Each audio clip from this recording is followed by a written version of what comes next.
is a lot of water.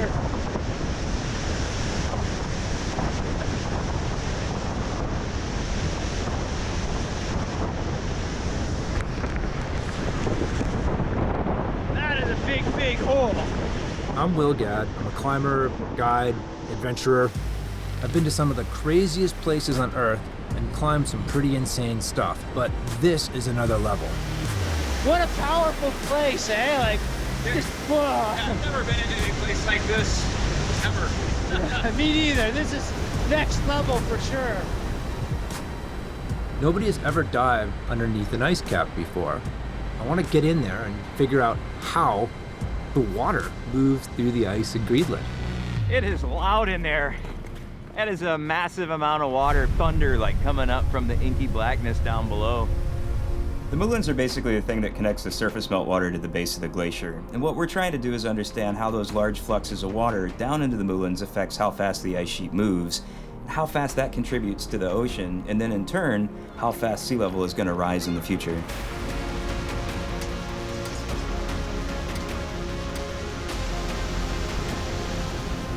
Way too much water right now. Ripping down below us. You can see it going for 50, 80 meters straight down below us, and it just disappears into this cauldron of slamming water, and you die for sure down there right now. Typically, you know, we're not working in these when there's that much water flowing into them, mostly because we can't get anywhere. By the time October rolls around, I think everything's gonna freeze up real nice. This waterfall is gonna shut down, and we're gonna be able to work our way down all the way to where the water backs up in the system.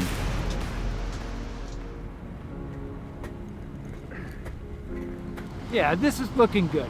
We have potential to do what we want to do, which is go farther under the ice than anybody's ever been, and add a few things to the scientific database about how ice works. This is great. And yeah, I'm looking forward to October. This is most people's version of a frozen hell out there. It's minus 30, blowing a hoolie. Just setting up camp is really difficult. Our starting place is about as wild as it gets, and then we're gonna bump it up several levels after that. There's no book on how to dive moulins on top of a Greenland ice cap. Best case scenario, we get there, the ice is stable and good. We can descend a couple hundred meters down into the glacier, and we'll find an ice floor down there on top of the water. The cave turned out to be totally bigger than we expected. We were expecting a vertical shaft or like a crack that dropped straight down to water and was relatively small.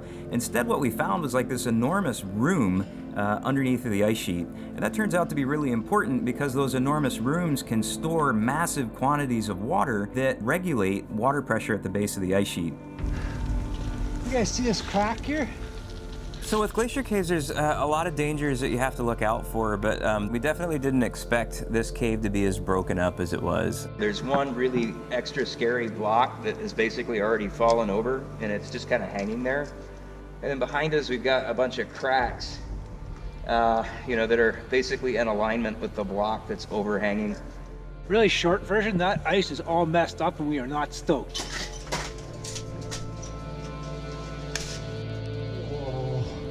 The ice quality was so bad, it really scared me. You know, I'm around a lot of ice, and this ice was not good. Anything that falls in climbing is generally bad. When you're stuck down a hole where the only place that ice can go is toward you, it's horrifying. There's a lot of hazard over your head. Any one point could be critical for your survival. If you don't feel nervous at the bottom of a moulin in Greenland, then you probably ought to get your head examined. When we went in the first time, the floor was pretty flat. When we went back the next time, there were ice blocks everywhere. It was just a big ice breccia that was all frozen together. Clear evidence of a lot more collapse. Bottom line, that was not a safe place to be. And the only way to make it reasonable is to minimize your time exposure in it. So looking up above us, that's all starting to break down. A lot of adventure and exploration is judging the risks and making good decisions. And for me, the first goal is always to come back. That's the end of it there. It just goes right to the end. The ceiling comes down right there. And now I think it's an excellent time to leave. It's really disappointing not to get to dive, especially because we saw a site that was going to be so easy to stage from. You could not justify diving in that environment. You might be getting your gear on and then get hit by a 2-ton block of ice. And there's just no way to make that worthwhile. One of the things that's really important about exploration is that until you go into these things, you just have absolutely no idea what they look like. You have no idea how they work.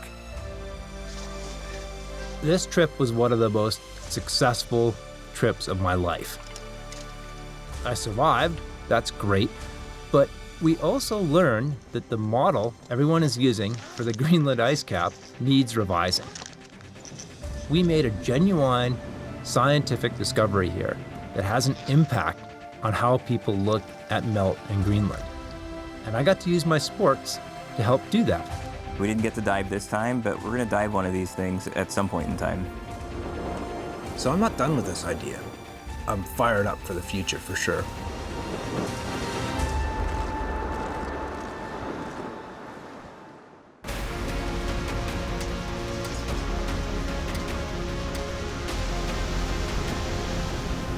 Way too much water!